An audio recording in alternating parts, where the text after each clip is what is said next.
In today's video, I'm going to answer the question of whether you should sell or hold your airdrops. To do this, I'll go through a number of past airdrops and look at how their price performed in the days and weeks following the drop, as well as when the price actually peaked. Welcome back to Dynamo DeFi. My name is Patrick. As a reminder, nothing in this video is financial advice, and before making any decisions involving cryptocurrency, you should always do your own research. Now let's get into the video. To frame this entire discussion, I want to start by looking at a CoinGecko report that actually inspired this entire video. Basically, this report looks at the 50 biggest airdrops of all time and looks at when their prices peaked. And we're going to start off with this, and then we're going to dive in a little deeper because I think that these numbers require some more context in some places, but it's a good place to start. And so if we look here, then they divided the airdrop time periods into ones that peaked the day of the airdrop, days 2 to 7, days 8 to 14, days 15 to 100, and then days 101 onwards. And basically what they found was, of the 50, 7 peaked in day 1, 10 peaked in days 2 to 7, 6 peaked in days 8 to 14, 13 peaked in days 15 to 100, and then 14 peaked in day 101 onwards. And so I think the first thing that jumps out to this pattern that's kind of interesting is that very, very few peaked in days 8 to 14. And basically what that means is, it's pretty unlikely that your best time to sell is going to be the second week, right? Either it's going to be something that you are selling right away or within the first few days, or it's something that you are holding for multiple weeks, multiple months, maybe even multiple years. And I think that's the first lesson that's kind of good to have here is, right, if you are not going to sell right away, then it may be something that you should plan on doing in the holding in the long run. And while this is a great starting point for our analysis, this definitely is going to require a bit more context. And there's two main reasons I can think of why we need to dive in a little deeper. First is, although this tells us when the airdrops actually peaked in value, it doesn't tell us how the price performed in the weeks and months following the initial drop. And what I mean by that is, for example, if a token peaked in day 100, we don't know whether it was steadily increasing the entire time or whether it was really high day 1, it crashed in day 2, and then it stayed low for months before peaking. Because if that was the case, you would, of course, be better off selling day 1, buying back in the weeks after that when the price was low, and then riding it up and basically getting the gains twice. Alternatively, if it was just steadily increasing the entire time, you wouldn't have that option.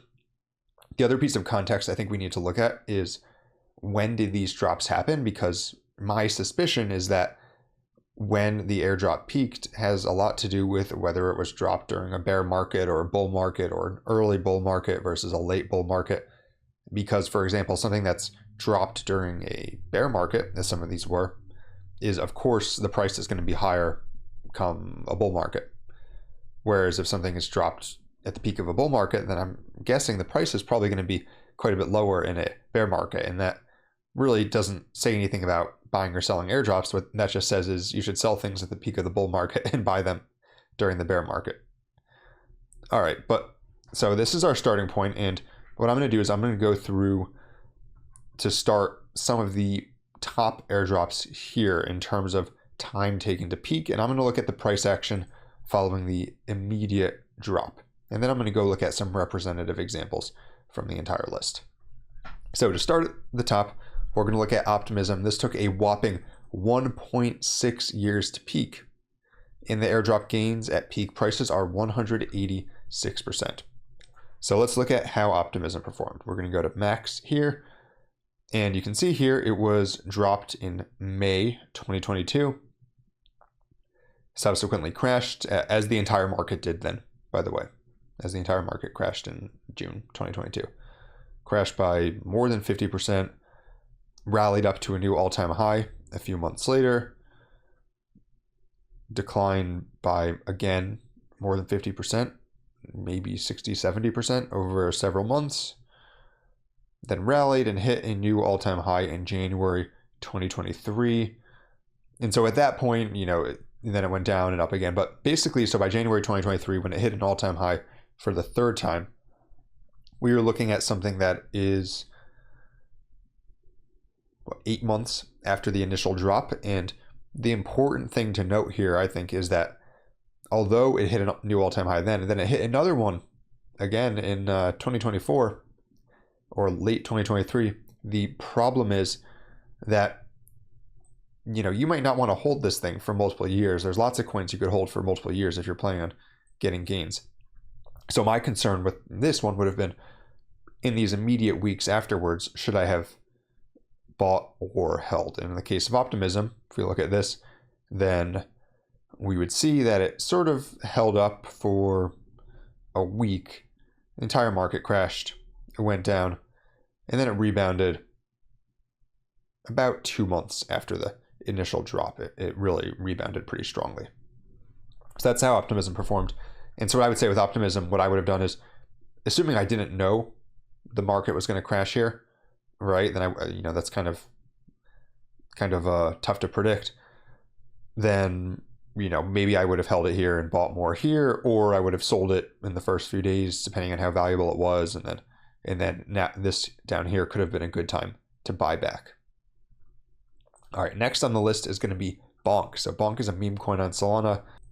And now this is a really interesting one because Bonk has done phenomenally well, right? I mean, it's just, how many zeros has it knocked off? Like 3 or 4 zeros.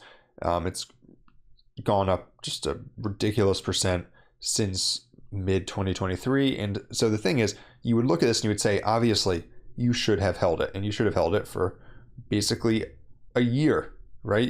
It actually peaked just under a year before when it launched. The problem is, first off, not every token does that. Second problem is, look at this. It did actually pretty well in the first few weeks after launch, and then it went down. And let's see, how long did it go down for? It kept going down.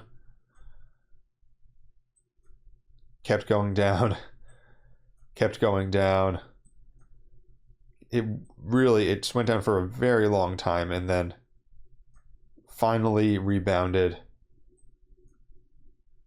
suddenly in October, late October 2023. And even then, look, it didn't hit its all-time high yet. To actually get an all-time high, you had to wait until late November 2023 for it to hit an all-time high. And, it's tough to hit this exact peak. But the point of this is that you would have gotten to enjoy, if you had held all of this, basically 10 months of down only.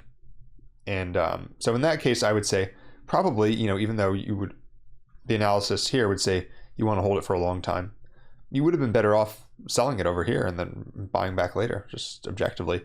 It just depends on whether you sort of want to keep track of these coins or whether you'd rather just hold it in your portfolio and not think about it until you think it's going to be worth more.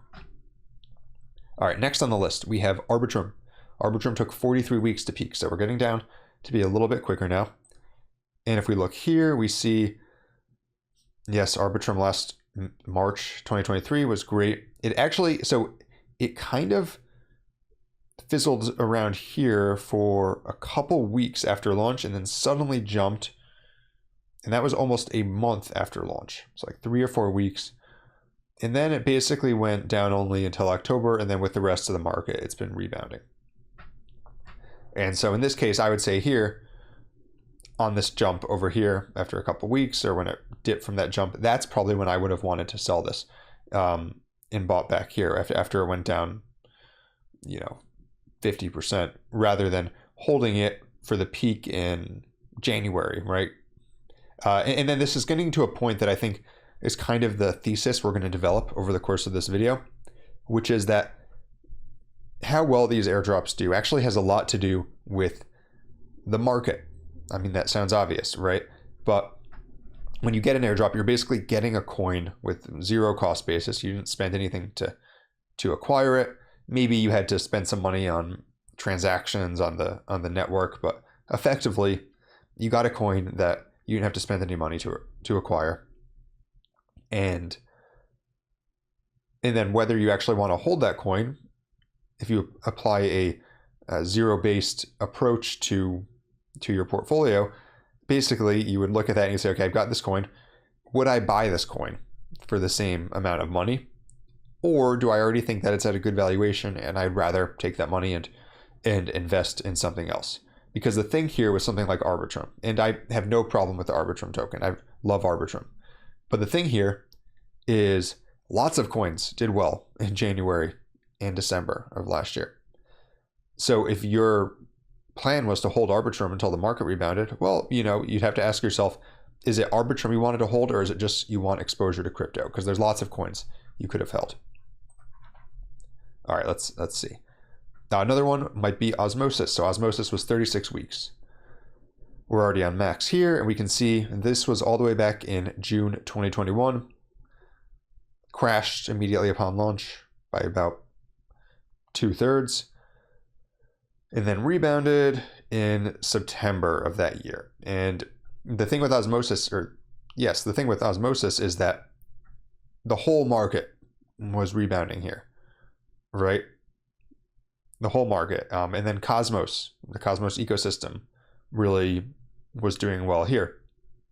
And so the thing that's important to note with that is that basically Osmosis's performance, didn't have to do with, psychology around airdrops so much. It more had to do with, was the protocol gaining traction, and how was the entire DeFi ecosystem and the Cosmos ecosystem doing? Let's look at Uniswap. So Uniswap famously did their airdrop in, let's make sure we get all of it, September 2020. This one, its initial peak was a few days after launch. And then basically it was kind of flat for a few months, and then it suddenly rallied. But what was happening to the market when it suddenly rallied? The entire crypto market was rallying, right? Bitcoin was hitting an all-time high.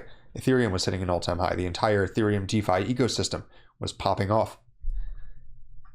And so I think the thing that's important to note here is it might have made sense to hold Uni.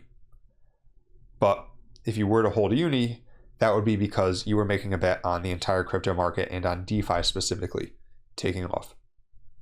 Not necessarily anything to do with the fact that it was airdropped. All right, let's just look at one more from the top, and then we're going to look at some other selected examples. So to start, let's see, I'm going to skip Banglistao for now, nothing against them, but I'm going to look at Maverick Protocol. And Maverick Protocol, this is a very sort of nice, interesting curve, but look at this. Airdrop basically went down, as many liquidity mining tokens do, for a few months, was flat for a few months, and then started to climb up. And this is, pretty sort of nice looking growth pattern here. But the key thing to note here is that it's possible in this case it would have made sense to sell your airdrop unless you could, for example, stake it for a very high yield. I don't remember exactly whether there were those opportunities available for Maverick. But barring staking or something like that, it may have actually made sense to sell this, buy back here, and then ride it up. Before we wrap things up, I want to look at a few tokens that airdropped during the 2021 bull market. And the reason I want to look at that is that if the market keeps doing well, and if protocols keep doing airdrops, then a lot of these airdrops that come over the next few months or next year are going to come when the market is hot, right? Which means they're probably going to be valuable. However, the question on people's mind is going to be, should they sell it or should they hold it? And I think some of this analysis we look at here, where, for example, something like Arbitrum, hit a new all-time high 9 months or 10 months later, some of that might not be valid if these things airdrop when the market is already hot, because then they're going to airdrop with a really high valuation. And the first one I want to look at is InstaDApp. InstaDApp has a market cap of $48 million, extremely high total value locked, billions of dollars, and they airdropped in June 2021. So that wasn't really the peak. I don't know when people first started following crypto, but Bitcoin had a peak in spring of 2021, crashed afterwards, kind of languished during the summer, and then rebounded and hit a new all-time high in November 2021. Well, if you look at InstaDApp, for example, its peak was a few days after launch. It crashed it rebounded enough that if you had a nice allocation, you could have gotten out with most of your gains. And then it basically just went down and down and down for years, right?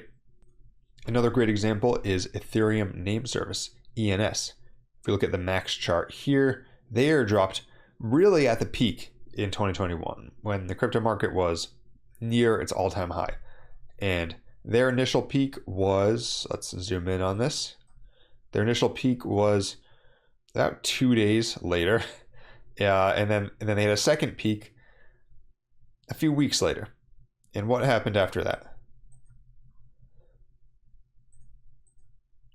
Well, it basically crashed and then went up, crashed again, and basically, like most of the crypto market, it ended up going down, let's see, maybe not quite 90%, but close to 90% from its all-time high.